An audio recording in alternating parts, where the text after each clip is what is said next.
अस्सलाम वालेकुम स्टूडेंट्स। आज हमारा टॉपिक ऑफ डिस्कशन है कार्बोहाइड्रेट्स। पीछे हमने जब डिस्कस किया था तो वहाँ हमने कहा था कि लिविंग ऑर्गेनिज्म की बॉडी के अंदर जो ऑर्गेनिक मॉलिक्यूल्स हैं कार्बोहाइड्रेट्स उनमें से एक हैं। अब जब भी किसी टॉपिक को आपने डिफ़ाइन करना है या लिखना है तो सबसे पहले उसकी डेफिनेशन लिखते हैं। They are chemically polyhydroxyaldehydes or ketones or yield polyhydroxyaldehydes or ketones on hydrolysis. Poly means many, hydroxy means containing many hydroxyl OH groups. Alright.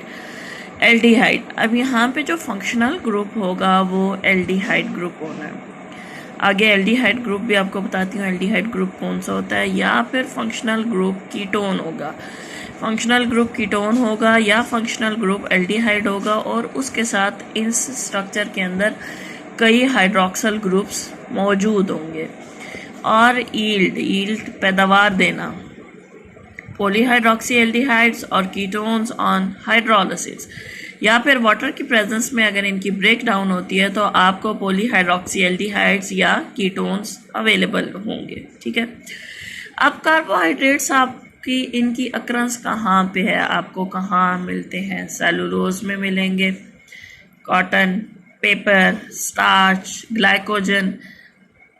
Glycogen animal starch है, इसको एनिमल स्टार्च भी कहा जाता है।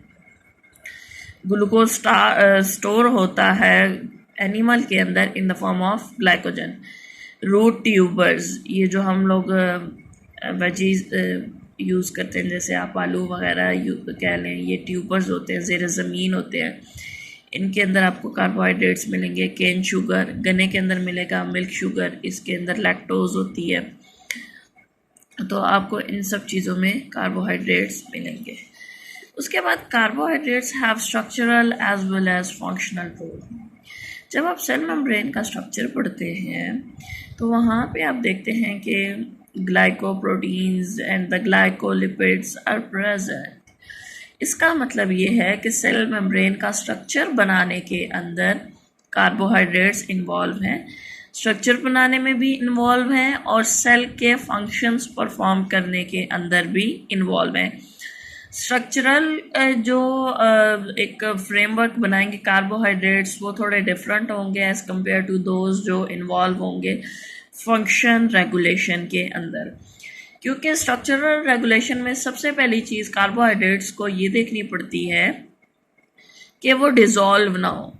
अगर डिज़ोल्व हो जाता है, मतलब मकान की दीवारें ही डिज़ोल्व हो गई तो मकान मेंटेन तो नहीं ना रहता वहाँ पे। उसके बाद some carbohydrates are the main source of energy. Carbohydrates main source of energy हैं और इसमें आपके पास ग्लूकोज आ जाता है।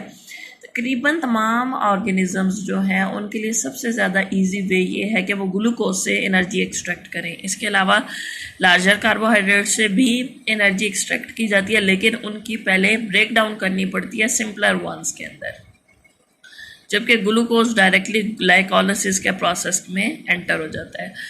अच्छा, अब आप कार्बोहाइड्रेट्स के लिए वर्ड यूज़ करते हैं हाइड्रेटेड कार्बन्स।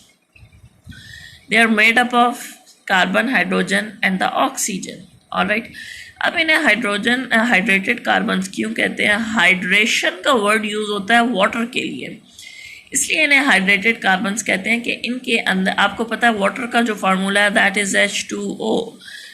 वहाँ पे आपको 2 हाइड्रोजन एटम मिलेंगे और 1 ऑक्सीजन एटम मिलेगा। ऑलराइट, अच्छा, अब इसके अंदर कार्बोहाइड्रेट्स में आपको ये हाइड्रोजन और ऑक्सीजन की वही रेशो मिलती है जो वाटर में, यानी 2 हाइड्रोजन एटम होंगे तो उनके साथ 1 ऑक्सीजन एटम होगा। अब ये डिपेंड करता है कि कार्बोहाइड्रेट कितना बड़ा है या उसमें नंबर ऑफ एटम्स कितने हैं। इनका जनरल फार्मूला क्या है? CxH2OY। अब x क्या है? ये होल नंबर हो सकता है। होल नंबर 0, 1, 2, 3 से शुरू होते हैं, 3 से शुरू होकर कई थाउजेंड्स तक जा सकता है। y भी सेम ही हो सकता है या डिफरेंट होल नंबर भी हो सकता है।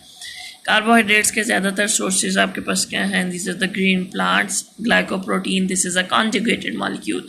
कॉन्जुगेटेड मॉलिक्यूल्स किस तरह से बनते हैं? ये इस तरह बनते हैं कि जब मुख्तलिफ जो ऐसे मॉलिक्यूल्स जो डिफरेंट कैटेगरीज से बिलोंग करते हैं, जब वो आपस में जुड़ते हैं तो कॉन्जुगेटेड मॉलिक्यूल्स बनाते हैं।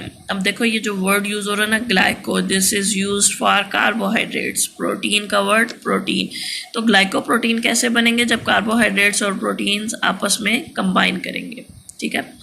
उसके बाद ग्लाइकोलिपिड्स, ये कैसे बनेंगे? जब कार्बोहाइड्रेट्स और लिपिड्स आपस में कंबाइन करेंगे। अच्छा, नेक्स्ट है कि ग्लाइकोलिपिड्स और glycoproteins they are the components of the biological membrane. आपको भी मैंने बताया कि ग्लाइकोलिपिड्स और ग्लाइकोप्रोटीन्स सेल मेम्ब्रेन के स्ट्रक्चर के अंदर मौजूद होते हैं। तो इसका मतलब ये है कि carbohydrates are playing structural role. Okay, next is the classification of the carbohydrates.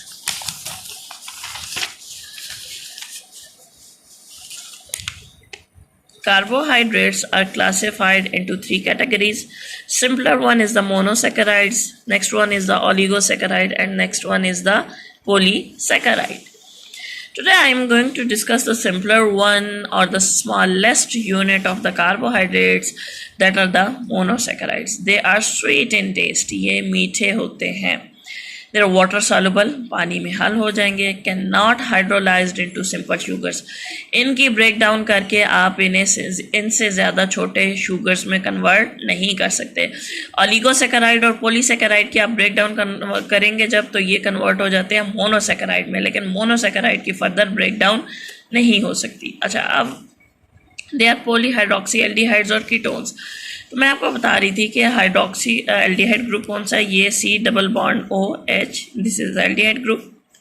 C double bond O, ये कीटोनिक ग्रुप है। अब ये जो एल्डिहाइड ग्रुप है ये हमेशा टर्मिनल चेन के टर्मिनल पोर्शन में होगा, यानी आखिरी पोर्शन में होगा, जबकि ये वाला फंक्शनल ग्रुप जो है ये दरमियान में भी हो सकता है। इधर देखो, glycerol, this is the aldehydic form. Aldehydic form इसे क्यों कह रहे हैं? क्योंकि इसके अंदर ये एल्डिहाइड फंक्शनल ग्रुप लगा है, ठीक है। 3 कार्बन अल्कोहल है, 1 2 3। और अब यहाँ पे इसको कीटोनिक फॉर्म क्यों कह रहे हैं? डाईहाइड्रोक्सी एसीटोन है, इसलिए कह रहे हैं कि इसके अंदर कीटोनिक फंक्शनल ग्रुप मौजूद है। कार्बन एटम्स वेरी कर सकते हैं 3 से 7। 3 वाले को आप कहेंगे ट्रायोज, 4 को कहेंगे टेट्रोज, इसी तरह से हेक्सोज, हेप्टोज। इनका अब ओलिगोसेकेराइड का general formula CH2O into N क्या है? यहाँ पे होल नंबर है और ये 3 से थाउजेंड्स तक हो सकता है।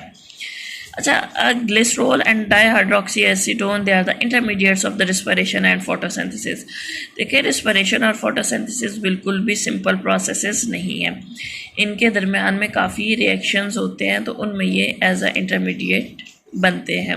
यानी एक चीज़ बन रही है वो दूसरे में कन्वर्ट हो रही है, दूसरी कन्वर्ट हो रही है, तीसरे में यूँ करके स्टेप्स चलते हैं। टेट्रोसिस नेचर में रेयर है।